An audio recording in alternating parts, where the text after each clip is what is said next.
La délicieuse banane cultivée aux Canaries découle d'un climat excellent, de la terre volcanique bénéfique pour les plantations de bananiers, ainsi que du soin et de l'amour avec lesquels les agriculteurs cultivent ce fruit. L'excellente réputation de la banane des Canaries la place parmi les meilleures du monde. Avec plus de 9000 hectares de surface cultivée en 2018, la banane canarienne se situe à la deuxième place des productions canariennes, après la vigne et avant la pomme de terre, mais elle reste à la première place en ce qui concerne le volume de production, avec une moyenne annuelle dépassant souvent les 400 000 tonnes.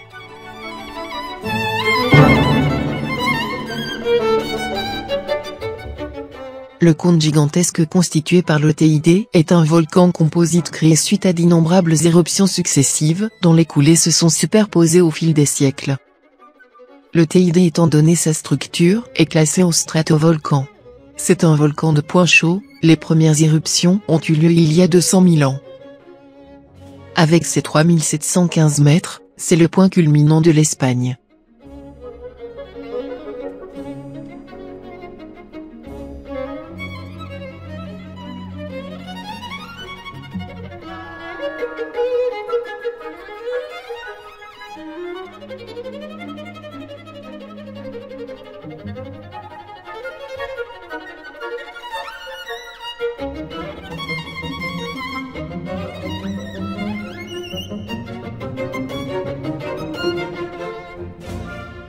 Les différentes formations rocheuses que nous allons voir sont issues de l'activité du volcan et façonnées au cours de millénaires par l'érosion.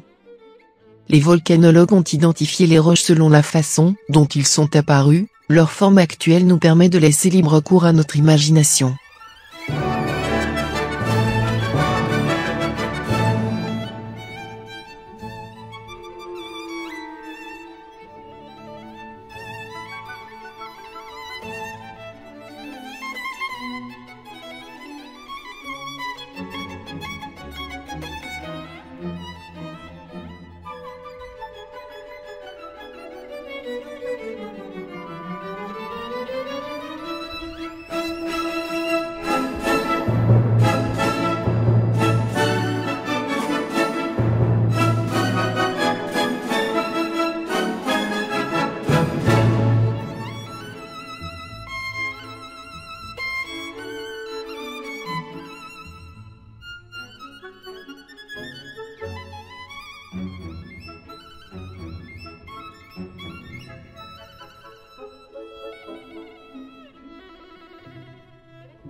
La création d'Indic est associée à un épisode magmatique. À partir du réservoir en profondeur, le magma va être injecté dans des fissures préexistantes. Sous l'effet de la pression du liquide magmatique, cette fissure va s'ouvrir et être comblée. Les roches magmatiques composant l'Indic sont généralement plus résistantes que les roches encaissantes. L'érosion, au cours des siècles, en abrasant ces roches tendres, va ainsi permettre de mettre au jour certains dikes, qui vont alors apparaître dans le paysage sous la forme de grands murs linéaires et continus.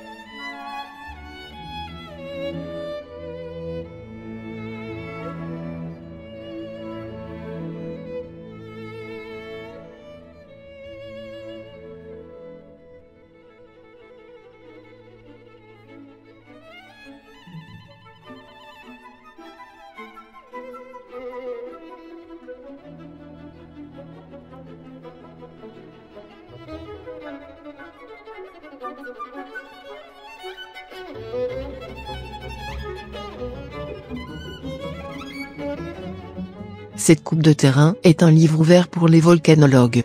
Chaque couche de cendres volcaniques retrace l'activité du volcan au cours de ces 200 000 ans. La couleur des strates renseigne sur la composition de la matière éruptive. L'observatoire du Teide est un observatoire astronomique situé sur le Teide, sur l'île de Tenerife, et géré par l'Institut d'astrophysique des Canaries.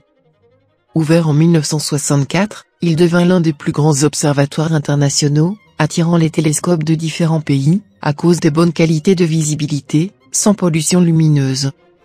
Il est équipé de 3 télescopes solaires de 70 à 150 cm. 9 télescopes nocturnes observent le ciel avec des diamètres de 154 à 10 cm.